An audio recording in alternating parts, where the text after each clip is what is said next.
পাড়ার একমাত্র গুন্ডা এবং বিশ্ব লম্পট ছেলেটিকে নিজের হবু পরে বেশি দেখে আক্কেল গুম হল অন্দিলার। সৈয়দ মাহবুল হক অপর, তাদের বাড়ির ঠিক পাশে অট্টালিকারূপী ভবনের বড় পুত্র, যাদের কোনো এক পূর্বপুরুষ নাকি জমিদার ছিল। অথচ পৃথিবীর খারাপ যত বিশেষণ আছে সব কিছু ছেলেটির সাথে যায়। অভদ্র, বেয়াদব, গুন্ডা সব কিছুই। পূর্বপুরুষে বেঁচে থাকলে নিশ্চিত দ্বিতীয় দফা আত্মহতি দিতেন। একে বিয়ের কথা অন্দিলার মাথা তাপমাত্রা বাড়াচ্ছিল। অভ্রকে দেখে এ তাপমাত্রা পড়াত ছাড়িয়ে আগুনে ফুলুঙ্গির আকার নিল। এই মহাবাদর ছেলেটার সাথে নাকি তার বিয়ে হবে, আর অন্দিলার মা সাবেরা খানম মহা আনন্দে তাকে মিষ্টি খাওয়াচ্ছেন। মা যদি জানতো এই ছেলে আসরূপ, তাহলে সেই মিষ্টিতে মরিচ বাটা মিশিয়ে দিত। অন্দিলা অভ্রের দিকে তাকালো। শ্যামমুখশ্রীর পোড়া ঠোঁটে এক চিলতে ফিচিল হাসি, যা দেখে গা রিরি করে উঠল রাগে। মহাবাদরটা এইসব ইচ্ছাকৃতভাবে করছে, এসব তার কূটনৈতিক বুদ্ধি সাজানো চাল। কিন্তু কেন সে রহস্য বুঝে উঠতে পারছে না অন্দিলা। এদিকে সাবেরা খানম মুখ থেকে যেন চিনি গলে পড়ছে। বাবা, তুমি তো মিষ্টি খেলেই না। আহা কি আদর! নিজের মেয়েকে তার দোয়ানা দিতে এই মহিলা ভীষণ কার্পণ্য। অথচ এই গুন্ডা আস্ত খবিসের জন্য কি মায়া! এই তো গত সপ্তাহের কথা। অন্দিরা ক্লাস শেষ হলো ভর দুপুরে। জাহান্নামের মতো দগ্ধময় দুপুরে ক্লান্ত শরীর নিয়ে কলেজ গেট অবধি হেঁটে আসতে হলো তাকে। সুজুমামা পণ করেছেন তিনি এই গ্রীষ্মকালটা পৃথিবীর ইতিহাসে আগুনের ফুলকি দিয়ে লিখে রাখবেন। বাতাসে ছিটেফোঁটা নেই। এদিকে ক্যাম্পাসের ভিতরে রিক্সা প্রবেশ নিষিদ্ধ। নতুন আইন হচ্ছে কলেজ গেটে বেরিয়ে কোনো সিলবিহীন যান প্রবেশ করবে না। ফলে এই দাবাদহ সহ্য করে হেঁটে এলো অন্দিলা। গেটের কাছে দাঁড়াতেই দেখল মানুষের জটলা। একেবারে পিপিলিকার মতো তারা গিজগিজ করছে। অন্দিলা কৌতূহল বসিত ভূতে হয়ে সেও ভিড় ঠেলে গিয়ে দেখল ওমা, বদেরহাটি অবর একটি ছেলেকে বেরম মতো মারছে। আর কি বিশ্রীমুখীর ভাষা! আজ তোর প্রেমভূত পাছা দিয়ে বের করব। কি নোংরা ভাষা, তাও একটি কলেজ গেটের সামনে। সর্বোপরি অন্দিলার কলেজ গেটের সামনে। অন্দিলা খেয়াল করে দেখল ছেলেটি তার কলেজের জুনিয়র। অনার্সে পড়ে সে। সেটিকে বেশ কবার দেখেছে সে, দুই একবার কথা হয়েছে। অভ্রতাকে এমন নির্দয় মতো মারছে কেন? মনে থাকার স্বভাব মোটেও নেই অন্দিলার। উপরন্তু অভ্রকে দেখল এতটা রাগ উঠেছে যে এক দফা ঝগড়া না করলে নয়। হনন করে গেল সে। অভ্র ঘুষি মারতেই যাবে, তার হাত ধরল অন্দিলা। অভ্রের শ্যামমুখখানা ইস্পাতের মতো কঠিন, চোখ যেন রাগে আগুন ঝাড়ছে।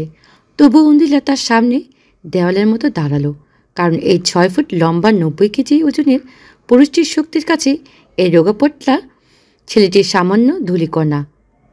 বলা তো যায় না মরে টরে গেলে। অভ্র আহত সিংহের মতো গর্জন করে বলল, হাত ছাড় ঐন্দ্রিলা। ছাড়বো না। মামদোবাজি পেয়েছিস তুই? মারামারি করছিস কেন এখানে? কেন? এই জায়গা কি তোর কেনা? তর্ক করবি না অভ্র, ছাড় ওকে। অভ্র ছাড়ল না, বরং অন্দিলার ধরা হাতে ঘুষি মারল। অন্দিলা যেন একটা পালক, তার পুরো শরীর দুলে গেল অভ্রের কাছে। তবু সেটি থামার নামেনি। কি বজ্জাত! অন্দিলাও দমে যাবার পাত্রী নয়।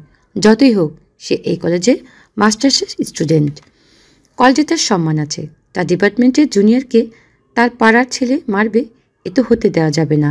ফলে অন্দিলা অভ্রের হাত থেকে জোরপূর্বক জুনিয়র ছেলেটিকে সরালো, আর শপথ করে অভ্রের গালে বসে দিলে একটি চর।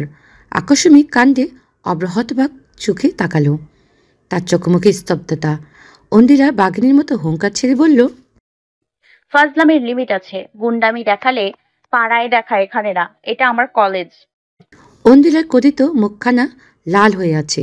অভ্র কিছুক্ষণ চেয়ে রইল, তারপর মারতে উদ্যত হলো ছেলেটিকে। ছেলেটি ভয়ে অন্দিলার পিছনে লুকালো। ফলে সামনে এসে পড়ল অন্দিলা স্বয়ং। ঘুষিটা ঠিক অন্দিলার নাক বরাবর এসে থেমে গেল। অন্দিলার নিঃশ্বাস আটকে যাবার জোগাড়। সাংঘাতিক ব্যাপার। অভ্র থেমে গেল, কিন্তু রাগ দমল না। হেসিস করে বলল, এক মাঘে শীত যায় না। কথাটা তখন আমলে না আনলেও আজ খুব ঘুরপাক খাচ্ছে। বেটা চর খেয়ে বিয়ে করার বাদেক তুলল কেন? যার অগণিত প্রেমিকা সে বিয়ে করবে কথাটা খটকা লাগছে। অন্দিরা চিন্তায় ছেদ পড়ল যখন অভ্রের মা কানন বেগম মৃদু কণ্ঠে বলল, আপা, ওরা একটু একলা একলা কথা বলুক। যদিও কেউ কারো অপরিচিত নয়, তবুও বিয়ে শাদী তো সেন্সিটিভ বিষয়। অন্দিলা মায়ের দিকে তাকালো, চোখ ইশারা করলো। মানা করো। ওমা মহিলা দাঁত বের করে বললেন। নিশ্চয় নিশ্চয়। অন্দিলার বিশ্বাস হচ্ছে না, এই মহিলা তার মাই তো, নাকি মায়ের মুখোশধারী অন্য কেউ। অন্দিলা এবার বাবার দিকে চাইল। ওমা সে তো তার দিকে তাকাচ্ছে না, গপাগপ মিষ্টি খাওয়া তালে আছে। ফলে এরকম ধরে বেঁধে তাদের একাকী কথা বলার জন্য ছাদে পাঠানো হলো। তেজি সূর্যে যে এখন কমেছে অনেকটাই, কমলা রঙের আলোকিত ধরনী। ছাদে মিষ্টি গন্ধ মোমো করছে। কামিনী ফুলগুলো গত রাতে ফুটেছে মনে হয়। অভ্র গিয়েছে দাঁড়ালো কাঠগোলাপের গাছটির সামনে, এক হাত পকেটে আরেক হাত দিয়ে চুল টেনে পেছনে নিল। অন্দিলার চোখ জোড়া ছোট ছোট করে তাকিয়ে আছে তার দিকে। অভ্র কাঠগোলাপ গাছটা নাড়াচাড়া করতে করতে শুধালো, বলে ফেল, কি বলবি? মতলব কি তোর? কোনো ভনিতা ছাড়াই প্রশ্ন ছুড়ল অন্দিলা। অভ্র এবার তাকালো তার দিকে, দৃঢ় গাঢ় সাহস। নির্লজ্জের মতো পাল্টা প্রশ্ন করল, আমার আবার কি মতলব হবে? আমাকে বিয়ে করতে চাচ্ছিস কেন তুই? মেয়ের কি অভাব? অভাব নেই, তবে আমি একটু উচ্চ শিক্ষিত মেয়ে চাচ্ছিলাম। এই দেখ না, তুই একজন মাস্টার্স পড়ুয়া ছাত্রী, আর আমি অনার্স পাস একজন ব্যবসায়ী। তুই আমার থেকে উচ্চ শিক্ষিত, বউ উচ্চ শিক্ষিত হলে ছেলেমেয়েরাও উচ্চ শিক্ষিত হওয়ার সম্ভাবনা আছে। মাস্টার্স পাস মেয়ের কি দেশে আকাল? না তো, দেশে তোর অকাল। তাই আমি তোকে বিয়ে করতে চাচ্ছি। হরহামেশা রাস্তার মধ্যে সৈয়দ মাহাবুল হক অভ্রকে থাপ্পড় মারার সাহস তো আর সব মেয়েরা করে না। বলে নিঃশব্দে হাসল অভ্র। অন্দিলা টনক নড়ে গেল, সাথে সাথে শুধালো, তুই ওই থাপ্পড়ের জন্য আমাকে বিয়ে করছিস? বদলা নিচ্ছিস আমার সাথে? অভ্র উত্তর দিল না, গুনগুন করে গাইল, জীবনে কি পাবো না, ভুলেছি সে ভাবনা, সামনে যা দেখি জানি না সে কি আসল কি নকল শোনা। অভ্রের কান আবারও বিষ ধারিয়ে দিল অন্দিলার শরীরের রাগে রীতিমতো কাঁপছে সে। এই অসভ্য বাদরটা সে কখনো বিয়ে করবে না। সদর্পণে বলল, তোর ভাবনায় ঘুরে বালি। বলে হনন করে নেমে এলো সে। অভ্র নামল কিছুক্ষণ পর, কিন্তু অন্দিলা জানল না বসার ঘরে তার জন্য বিশেষ সারপ্রাইজ আছে। কানন বেগম সুন্দরটাকে চুমুটুবু খেয়ে হাতে আংটি পরিয়ে দিলেন। বিয়ের কথা পাকাপাকি, আগামী শুক্রবার বিয়ে। বিয়ে মেয়েদের জীবনে অত্যন্ত বিশেষ ঘটনা, হাজার পরিকল্পনার সাথে বিয়ে নিয়ে। সে বিয়ের স্বপ্নে ভেবে চূর্ণবিচূর্ণ হতে দেওয়া মহাপাপ। অন্দিলেও সেই পাপ করবে না, সে রুখে দাঁড়াবে। হনন করে মায়ের সামনে দাঁড়ালো সে, কঠিন স্বরে বলল, আমি বিয়ে করব না মা, তুমি মানা করে দাও। সাবেরা খানম তখন কেবলই রান্নার জন্য আলু কাটছিলেন। ঘুরে একবার তাকালেন অন্দিলার দিকে, তারপর একদম তাকে উপেক্ষা করে বললেন, ও, শুধু ও? আর কি বলবো? মায়ের এমন ব্যবহার আহত হলো অন্দিলা। ছুটে গেলেন বাবার কাছে। সালাম সাহেব মানে অন্দিলার পিতা তখন পত্রিকায় মুখ ডুবিয়ে আছেন। সকাল সকাল দেশে গালমন্দ না করলে বাঙালি কি পেট ভরে? সালাম সাহেবও তাই করলেন। দেশটা উচ্চঙ্গে গেছে। বাবা আমি বিয়ে করব না। অন্দিলার কড়া কথায় মুখ তুলে চাইলেন তিনি। ফিক করে হেসে বললেন, আমাকে বলছো কেন মা? প্রধানমন্ত্রীর কাছে যাও। আমি তো শুধু সাইন প্রদান করা রাষ্ট্রপতি। গিয়েছিলাম, তোমার বউ পাত্তা দেয়নি। অন্দিলার কথায় অমায়িক হাসি দিলেন তিনি। তারপর সহস্র কণ্ঠে বললেন, তাহলে বিলটা পাশ হবে না? তুমিই বোঝাও তাকে। আমার শ্রদ্ধেয় ভাষণ মাতা একটা কথা বলেছিল, শোনো বোগা, যেই মাইয়া 9 মাস কষ্ট কইরা তোর বাচ্চা পয়দা করছে সেই মাইয়ার উপরে কথা কবি না, তাইলেই সংসারে শান্তি থাকবে। আমি আমার কথা এই 35 বছরে অমান্য করি নাই, আজও অপারগ। সালাম সাহেব অতিমাত্রার পত্নীভুক্ত মানুষ। সে বইয়ের সিদ্ধান্তের উপর কথা বলে না, আজও বলবে না। ফলে রাগে গজাতে গজাতে বেরিয়ে গেল অন্দিলা। যাবার সময় বলে গেল, যতক্ষণ বিয়ে ভাঙবে না আমি খাবো না। শান্ত লাইব্রেরি, মাথার উপর ঘুরছে আদিম যুগের ফ্যান, গটগট শব্দ হচ্ছে। এর মাঝেও পড়ছে শিক্ষার্থীরা, কেউ বা ঘুমাচ্ছে। কলেজের এই জায়গাটি সবচেয়ে ঠান্ডা। অন্দিলা এখন বসে আছে, ক্লাস শেষ, কিন্তু বাড়ি যাবে না। মাকে একটু মজা দেখানো উচিত। তার সামনে অধৈর্য হয়ে বসে আছে পিউ। অন্দিলার জন্য সেও বাড়ি যেতে পারছে না। পা নাড়াতে নাড়াতে শুধালো, আর কতক্ষণ বসে থাকবি? যতক্ষণ আমার আম্মা ফোন না দিচ্ছে। আর 5 মিনিট পর এক্ষুনি ফোন আসলো বলে। আসলে ফোন এলো। অন্দিলা ভাবল এবার ঝোপ বুঝে কোপ মারবে, কিন্তু ফোন ধরার মাত্রই সাবেরা খানম বললেন, অভ্র তোমাকে নিতে গেছে, ছেলেটাকে অপেক্ষা করাবে না। বলে ফট করে ফোন কেটে দিল সে। অন্দিলা কিছু সময় বেকুবের মতো চেয়ে রইল। পিউ বলল, কি বলছে আন্টি? ওই বাদরটা আমাকে নিতে এসেছে। চট করে দৌড়ে যেয়ে দেখতো বেটা আসলে এসেছে কিনা। এত দূর যাবো? পিউ ওর কথা নিয়ে সহ্য হলো না অন্দিলার। এরই মাঝে একটি মেসেজ এলো, 5 মিনিটে বের হ, আমি গেটের সামনে বাইকে বসে আছি।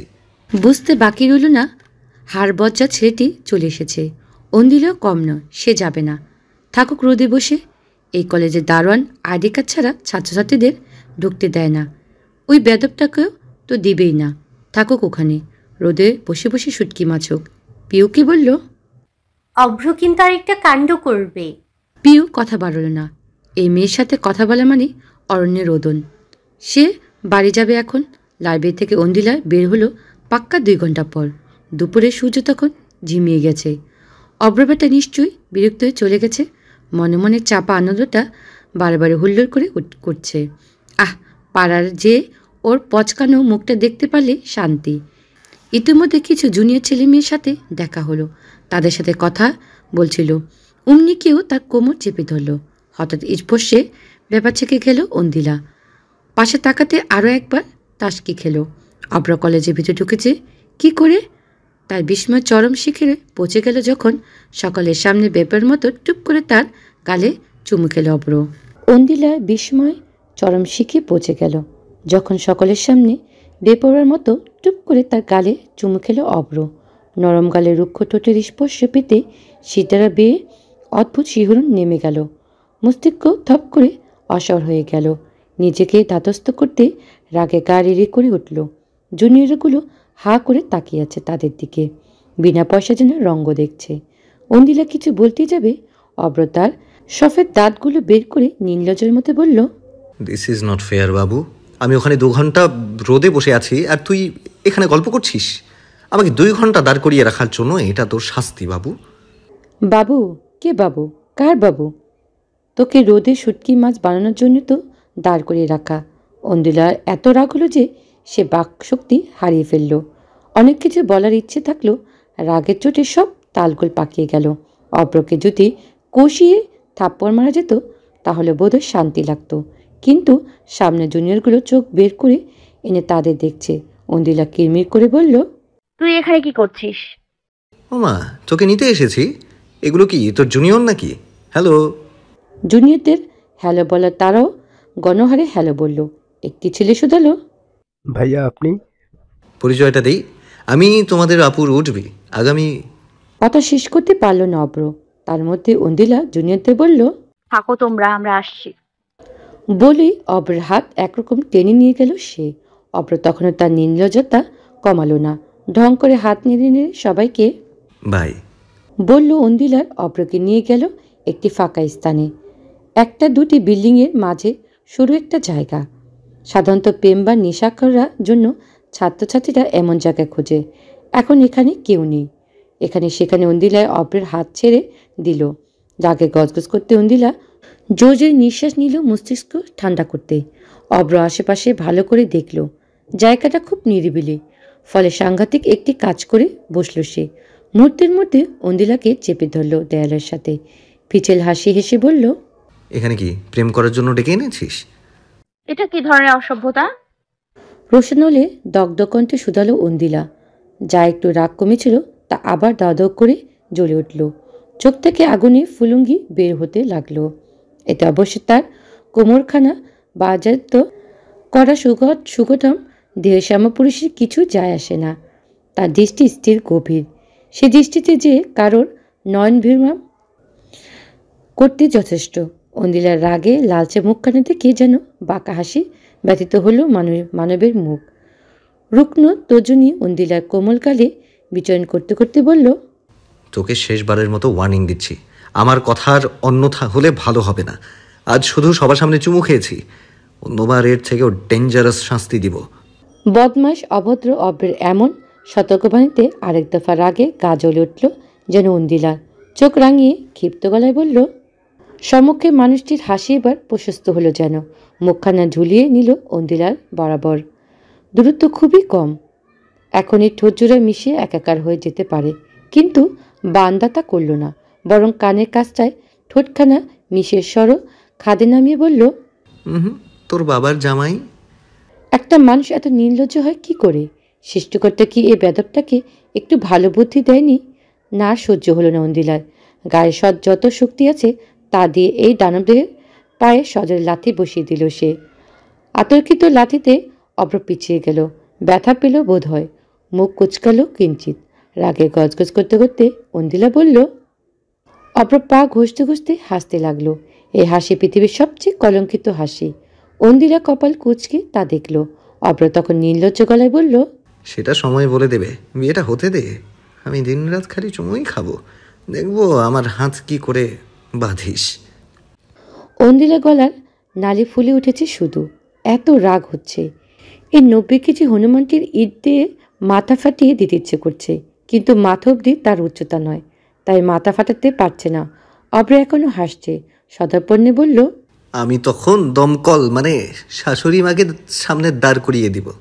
মার কথা শুনতে অন্দিলা চুপ করে গেল। অভ্র চিৎকারি মেরে বলল, কে দম ফুরালো? এবার বাড়ি চল। দমকল অলরেডি 3বার ফোন করেছে, পাত্তি দিয়ে 100 টাকায় দারোয়ান বেটা সালাম ঠুকে ঢুকতে দিয়েছে। আর মরার শখ হলে নিজে মর, আমাকে টানবি না। আমি শাশুড়িকে ফোন করে বলে দিচ্ছি তার মেয়ে আমার সাথে আসছে না। আবার কুপকাত করল অভ্র অন্দিলাকে। না, মায়ের সাথে একটা দফারফা করতেই হবে, এই বজ্জাতের সাথে বাড়ি ফিরতে হবে ভাবতেই মুখ কুচকালো অন্দিলা। অভ্র তখন ভেঙিয়ে বলল, লাগে তো চুন্নির মতো, আর কত মুখ কুচকাবি? জানি তো, এ আর নতুন গিয়ে। সারা রাস্তা ঝগড়া করতে করতে বাড়ি ফিরল তারা। অন্দিলাকে গেটে নামিয়ে ভাব নিয়ে বলল, শাশুড়ি বলেছে প্রতিদিন তোকে কলেজে দিয়ে এবং নিয়ে আসতে। সকালে আমার সময় হবে না, আমি রিক্সা ঠিক করে দিব, তা দিয়ে যাবি। প্যাপও করবি না, 1-2 ঘন্টা রোদে বসে আমার ঘেলুর কাবাব হয়ে গেছে। বলে হনন করে ঘরে চলে গেল অন্দিলা। একটা ধন্যবাদও দিল না। অভ্র কিছু সময় শান্ত দৃষ্টিতে তাকিয়ে রইল তার যাবার পানে, তারপর গাড়িতে স্টার্ট দিল। অভ্রের পরম বন্ধু এবং সাগর বিলালের মুখে বিস্ময়। অভ্র বিয়ে করবে কথাটা হজম হচ্ছে না, তাও আবার অন্দিলাকে। পাড়া দুজন বিশ্ব ঝগড়াটে খেতাবপ্রাপ্ত মানবী একে অপরকে নিঃসন্দেহ গরল পান করতেও দিতে এরা দ্বিধা করবে না।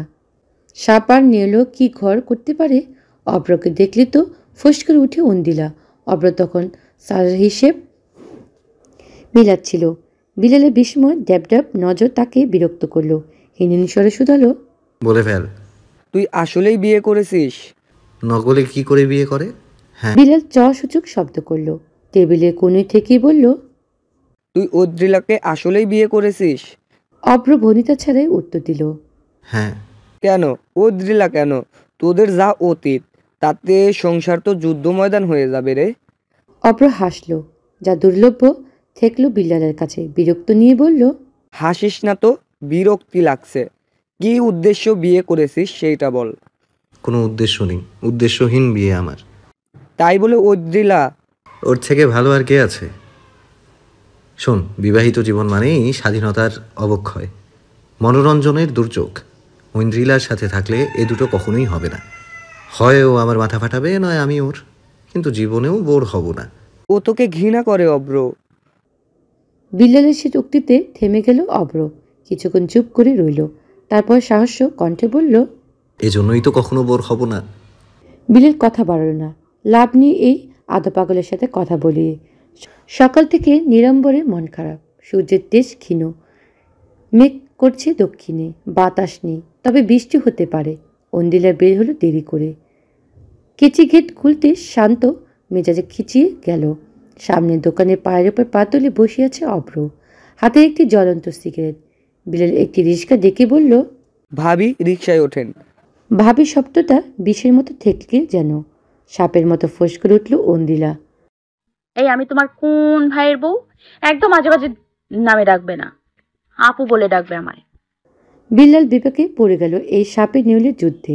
সে মনে শহীদ হবে। আমতামতা করে বলল, আচ্ছা আপু, রিকশায় ওঠেন। রিস্কা উঠতে যাবে অমনি কোথা থেকে অব্র এসে বলল, ওকে, তোর মায়ের পেটের বোন?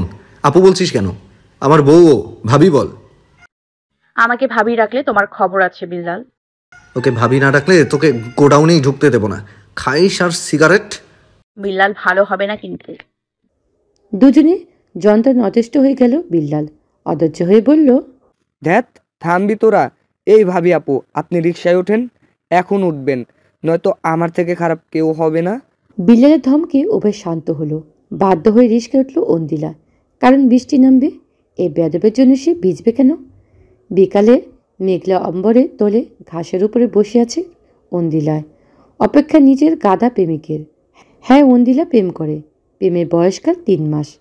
প্রেমটা গতানুগতিক ধারাতে হয়েছে। ছেলেটি তার কলেজের পড়ত। সেই সময় থেকে তাকে পছন্দ করত।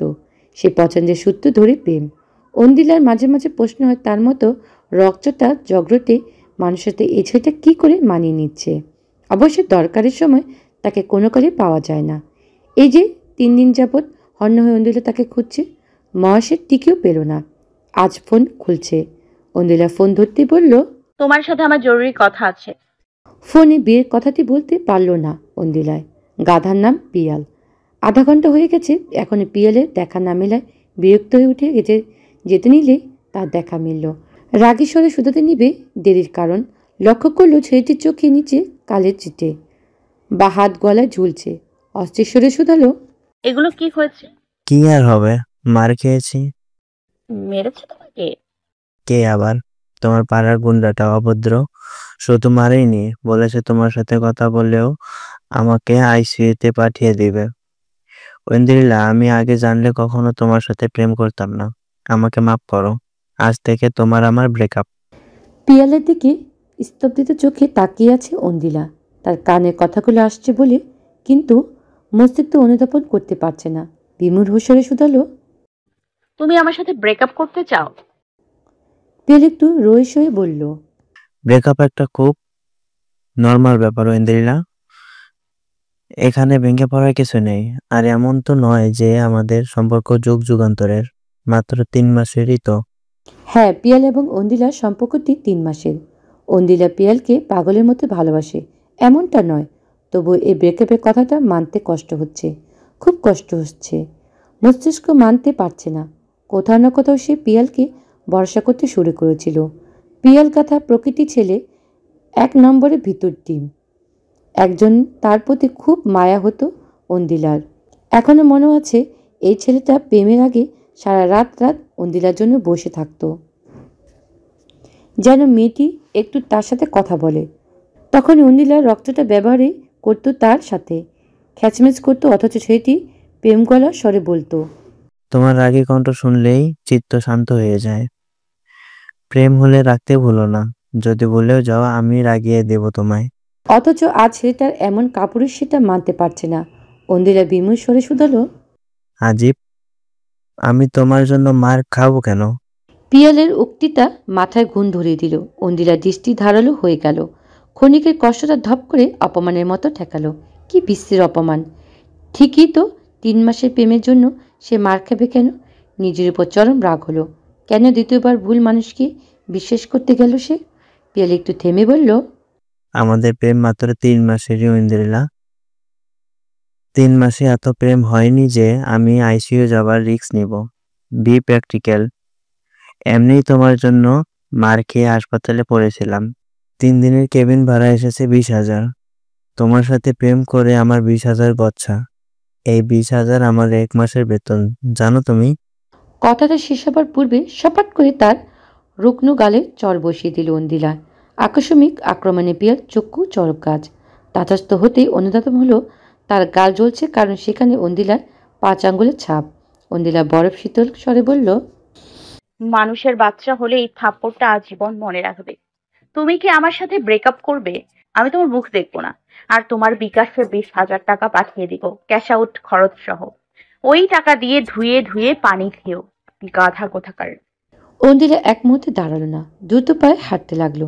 পিছন থেকে পিয়ালের কণ্ঠ কানে আসতেই সে ডাকছে, কিন্তু অন্দিলা দাঁড়ালো না। সে এই গাধার মুখ দেখবে না কখনো। আকাশ তীব্রস্বরে হুঙ্কার দিচ্ছে, কাঁপছে ধরণী। এলোপাতারে মাতার হাওয়ায় উঠছে ধুলো। মানুষরা ছুটছে এক নিরাপদ আশ্রয়ের জন্য। এখন এই কেঁদে ভাসাবে ধরণীর বুক, অথচ এই ঝড়ো হাওয়ার মাতাল পায়ে হাঁটছে অন্দিলা। চুলগুলো উঠছে দিক বিদিক। মেঘলা কৃষ্ণ গগনের মতো অন্দিলার মন আকাশেও আজ জমেছে মেঘ মেদুর। তার গর্জন করছে কিন্তু বর্ষে না, কারণ অন্দিলার অন্যের জন্য কাঁদে না। তবে সরাসরি ভীষণ রাগ ভিড় করছে। যে হাতে পিয়ালকে মেরেছে সে হাত জ্বলছে, সেই সাথে অন্তরটাও। একটা প্রেমিক জুটিয়েছিল এই দুদিনের, সেও কাপুরুষ বের হলো। এসব কিছু হয় ওই মহাবাদক ছেলেটার জন্য। সে তার জীবনটাকে জ্বালিয়ে পুড়িয়ে ছারখার করে দিচ্ছে, অথচ বিন্দুমাত্র গ্লানি নেই। অন্দিলা থামলো, ফুস করে একটা নিঃশ্বাস ছাড়লো, তারপরে একটি রিস্কাকে ডাকলো। ভাড়া 20 টাকার বদলে রিস্কাওয়ালা 40 টাকা চাইলো। তাতেও রাজি হলো অন্দিলা, কারণ এখন সে যুদ্ধ করতে যাচ্ছে। এর 10-20 টাকা তার কিছু যায় আসে না। বিলাল চায়ে গা এলিয়ে দিয়ে রেখেছে। ছেলে পুলে খেতে গেছে, এখনো আসেনি। অভ্র গুডাউনের ভিতরে সারের বস্তা গুনে মিলাচ্ছে। বিলালের গুডাউনের ভিতর গরম লাগছিল, বিদায় বাইরে এসে বসেছে। আজ তুমুল বৃষ্টি হবে মনে হচ্ছে। আকাশের দিকে বৃষ্টির আগমনে প্রতীক্ষায় করেছিল।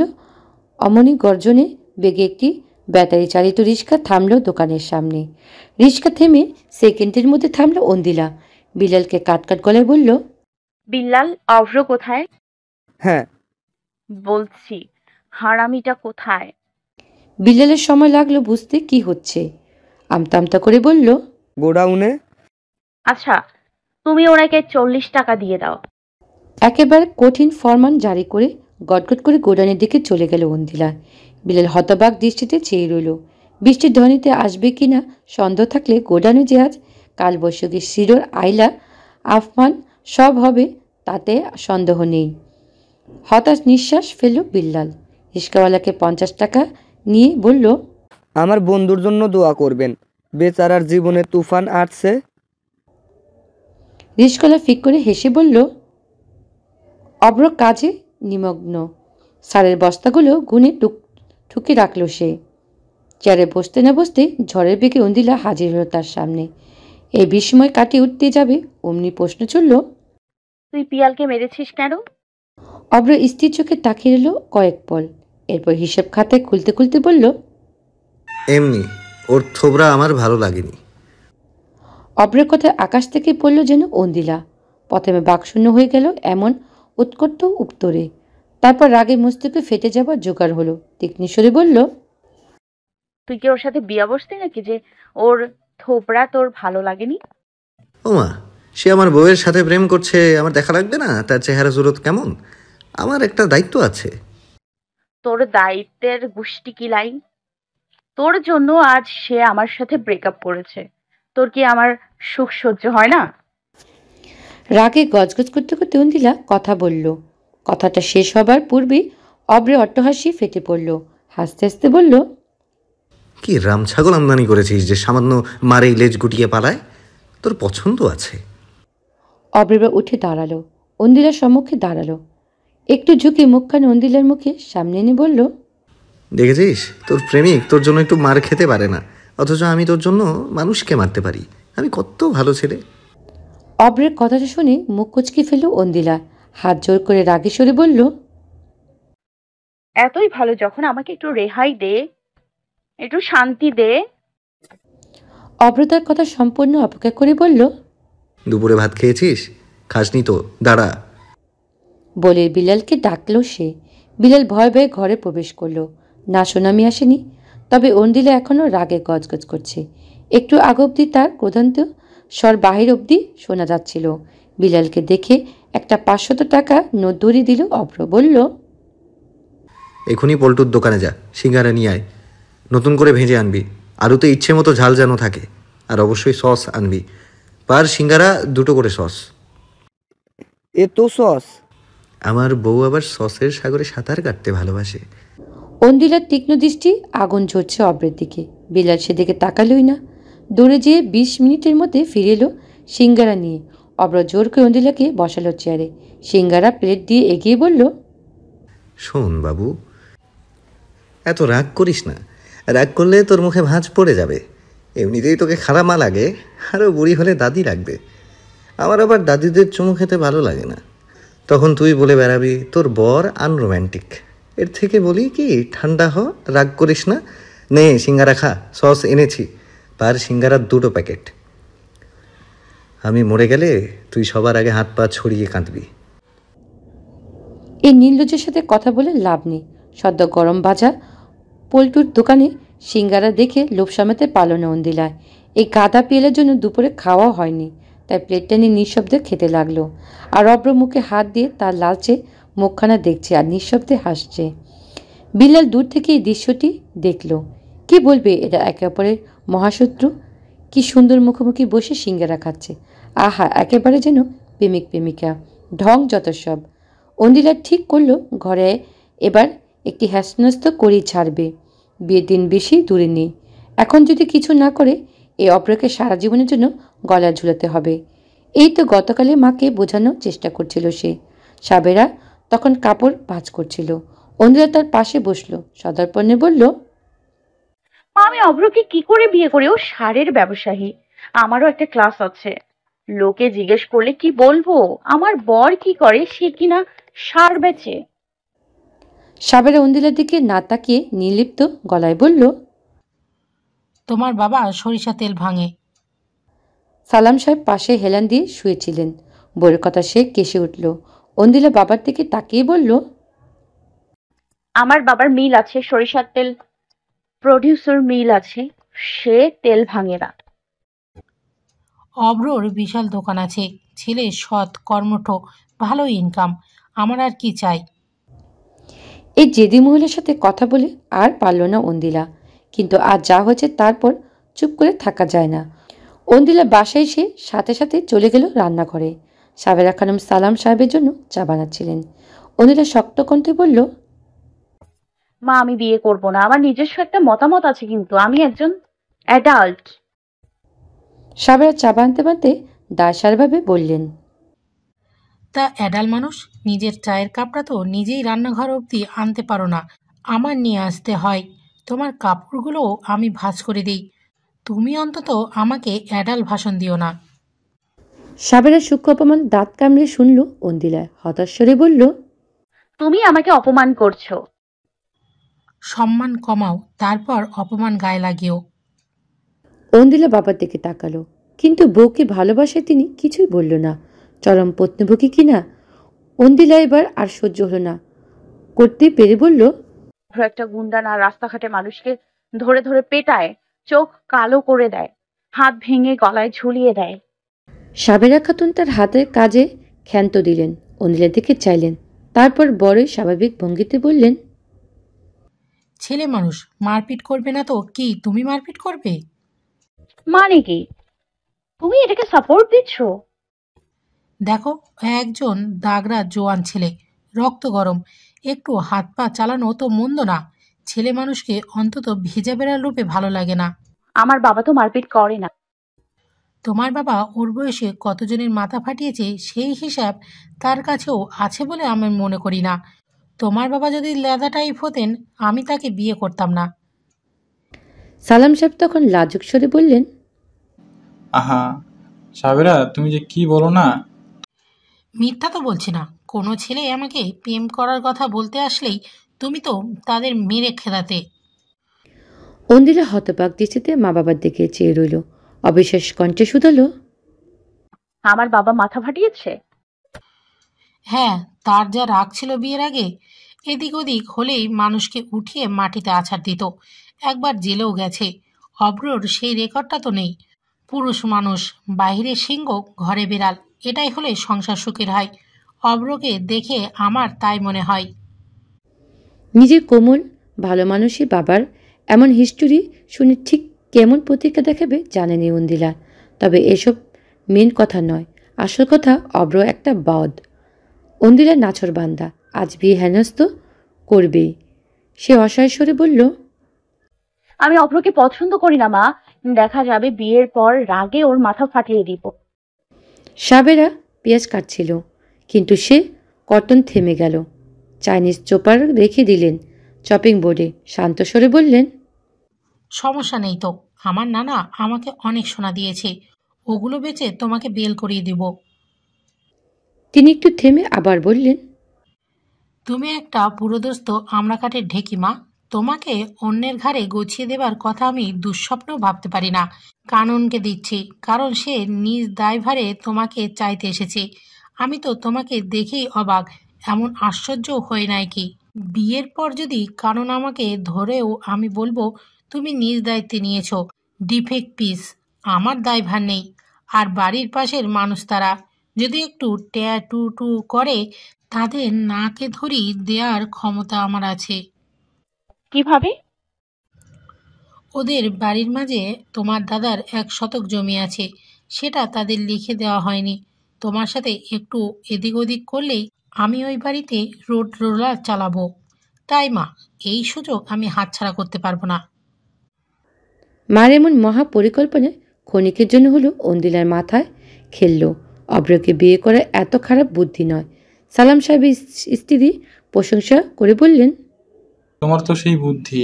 তখন অন্দিলা হতাশ গলায় বলল, এত বুদ্ধি হয়ে কি হবে বাবা? মা মানুষ চেনে না, সব না হয় আমি মেনেই নিলাম, কিন্তু অভ্র তো চরিত্রহীন। মিনিটে মিনিটে গার্লফ্রেন্ড বদলায়, সেটা কি হবে? কথাটা পরমাণিক বোমার মতো কাজ করলো যেন। স্তব্ধ হয়ে গেল পৃথিবী, হাসি থেমে গেল দম্পতি। তাদের মুখের বরণ হলো রক্তশূন্য। সাবেরা খানম অবাক সুরে শুধালেন, কি, অব্রের ক্যারেক্টার খারাপ? তুমি জানলে কি করে? অন্দিলা বিজ্ঞের মতো উত্তর দিল, বারে একই স্কুল কলেজে এক ক্লাসে পড়েছি মা, আমি জানবো না? আমি ওর নারী নক্ষত্র জানি। এই তো 2 মাস আগেও বারান্দায় বসে প্রেমিকার সাথে কথা বলছিল। ইস, কি মুখের ভাষা বাবা, শুনে আমার কান গরম হয়ে গেল। বিয়ে করিসনি কিচ্ছু না, একটা মেয়ের সাথে নোংরা নোংরা প্রেমের কথা কেউ কেউ বলে? সাবেরা খানম মুখ শক্ত হয়ে গেল। মহিলা সব কিছু এড়িয়ে গেলেও চৈতন্যতা পছন্দ করেন না। পুরুষ হোক বা নারী, এক সত্তা বদ্ধ থাকিবে। তারা কি গরু নাকি মহিষ যে ঘাটে ঘাটে জল খাবে? এদিকে সালাম সাহেব রেগে গেলেন মাত্রাতিরিক্ত। একমাত্র আদরের মেয়ের হবু জামাই নারীবাজ হবে, এটা কি মানা যায়? গজগজ করতে বলল, ছেলে তাহলে একটা লুজ ক্যারেক্টার। এবার বুঝলাম কারণ কেন আমার আমরা কাঠের ঢেকে নিতে চাই। ওটা তো ছেঁড়া নোট। ইন্দ্রালীর বাবা, তুমি ইদ্রিস ভাইকে ফোন দাও, আজকেই এর শেষ দেখব। এরই মাঝেও হালকা করে ঝাপসার উপর অন্দিলাকে অপমান করে দিলেন সাবেরা। কিন্তু এই অপমান অন্দিলার মনক্ষণ নয়, বরং মুখ্য ওষুধ পড়ার মন প্রসন্ন। এবার বিয়ে হবে না। অনেকদিন পর শান্তি ঘুম ঘুমাবে অন্দিলা। উফ, এই পাজি অভ্র তার জীবন থেকে বিতাড়িত হয়ে হবে, এর চেয়ে আনন্দদায়ক আর কি হতে পারে? পিয়ালের ব্রেকআপের দুঃখ এখন ম্লান হয়ে গেল। অন্দিলার গদগদ মনে নিজ ঘরে গেল। অন্দিলা দক্ষিণে জানালাটা খুলে দিল। এই জানালাটা সে খুলে না, কারণ জানালাটা খুললে একটা অসহ্য মূর্খসী তাকে দেখতে হয়। তার জানালার ঠিক সামনে ঘরটি অব্রের। এলোমেলো নোংরা একটি ঘর, যেখানে একমাত্র তার বিচরণ। এই ঘরের পর্দা কখনো দেওয়া থাকে না, জানালা পর্দা থাকে খোলা। জানালা লাগানো খাটে অবহেলা পড়ে থাকা একটা গিটার। আজও গিটার পড়ে আছে, কিন্তু এই গিটার এখন আর সুর তোলে না কেউ। হয়তো তুলে অন্দিলা শুনে না। অন্দিলা বুক ভরে নিঃশ্বাস নিল। ওপাশের ঘরের মানুষটি নেই, থাকলে অবশ্য অন্দিলা এত শান্তিতে দাঁড়িয়ে চুল এলিয়ে দিতে পারত না। ছেলেটি তার জামেন উদাম অর্থনগ্ন শৈলে প্রদর্শন করতে করতে বলতো, তোর লজ্জা লাগে না ঐন্দ্রি, এভাবে নির্বস্ত্র একটি পুরুষের ইজ্জত হরণ করতে? অন্দিলা তখন চরম রাগে শব্দ করে জানালা পাল্লা আটকে দেয়। আজ এমন কিছুই হবে না, কারণ ওই বাড়িতে এমন মহাপরমাণবিক বোমা নিক্ষেপ করা হয়েছে। অভ্রের সব কুবুদ্ধি এক অস্ত্রের দমন। অভ্রের বাড়ি সকালটা হলো থমথম পিনপতন নীরবতার সাথে। অভ্র একটি ইস্ত্রি করা শার্ট পরল, কপালের সামনে চুলগুলো কয়েকটা করে আঁচালো। আয়নার সামনে নিজেকে দেখল, না ভদ্র লাগছে। এবার শ্বশুরবাড়ি যাওয়াই যায়। কানন ডাইনিং টেবিল বসা, সেখান থেকে তীক্ষ্ণ দৃষ্টিতে অভ্রের ঘরের দিকে তাকিয়ে আছে। তার মুখখানা গোমরা, তিনি আজ খাবেন না বলে প্রতিজ্ঞাবদ্ধ। এদিকে ইদ্রিস সাহেব আয়েশ করে চা খাচ্ছেন। তার দিকে তাকে কানন চিন্তিত কণ্ঠে শুধালো, আমার চিন্তায় হাত পা ঠান্ডা হয়ে যাচ্ছে। সালাম ভাই কেন ডাকলো বলতো?